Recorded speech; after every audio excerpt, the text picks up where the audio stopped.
নমস্কাৰ বন্ধু বান্ধৱীসকল সকলোকে স্বাগতম জনাইছোঁ মোৰ অন্য এটি বায়োগ্ৰাফি ভিডিঅ'লৈ যদিহে পোনপ্ৰথমবাৰৰ বাবে মোৰ ভিডিঅ' চাই আছে তেনেহ'লে প্লিজ চেনেলটো ছাবস্ক্ৰাইব কৰি কাষতে থকা বেলটো অল কৰি দিব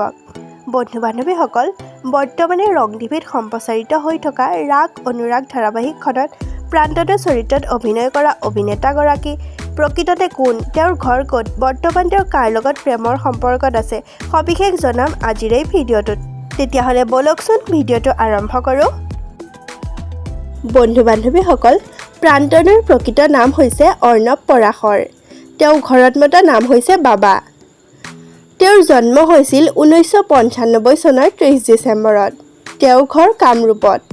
তেওঁ পৰিয়ালৰ কথা ক'বলৈ গ'লে তেওঁ পৰিয়ালত মাক দেউতাক আৰু বায়েক আছে দেউতাকৰ নাম মন্টু প্ৰান্তনু উৰফে অৰ্ণৱ শৰ্মাৰ শিক্ষাগত অৰ্হতাৰ কথা ক'বলৈ গ'লে তেওঁ BA কমপ্লিট কৰিছে বৰ্তমান তেওঁ কৰ্মসূত্ৰে গুৱাহাটীত থাকে অৰ্ণৱ পৰাশৰে কেইবাখনো ধাৰাবাহিকত অভিনয় কৰিছিল ধাৰাবাহিক কেইখনৰ নাম হ'ল ভাড়াঘৰ শকুন্তলা চেগুন পাতৰ কুহি নিবিৰ মায়াৰে প্ৰীতাপুত্ৰ আৰু বৰ্তমানে ৰাগ অনুৰাগ ধাৰাবাহিকখনত প্ৰান্তনৰ চৰিত্ৰত অভিনয় কৰি আছে আপোনালোকে বাৰু প্ৰান্তনুৰ অভিনয় চাই কেনে পাইছে কমেণ্ট কৰি জনাবচোন আৰু আপুনিও যদি প্ৰান্তনুৰ অনুৰাগী তেতিয়াহ'লে প্লিজ তেওঁৰ কাৰণে এটা লাইক কৰি দিব আজিলৈ ভিডিঅ'টো ইমানতে সামৰিছোঁ পুনৰ অন্য এটা বায়োগ্ৰাফি ভিডিঅ'ৰ সৈতে লগ হ'ম যদি ভিডিঅ'টো চাই ভাল পায় লাইক কমেণ্ট আৰু লগতে চেনেলটো ছাবস্ক্ৰাইব কৰি দিব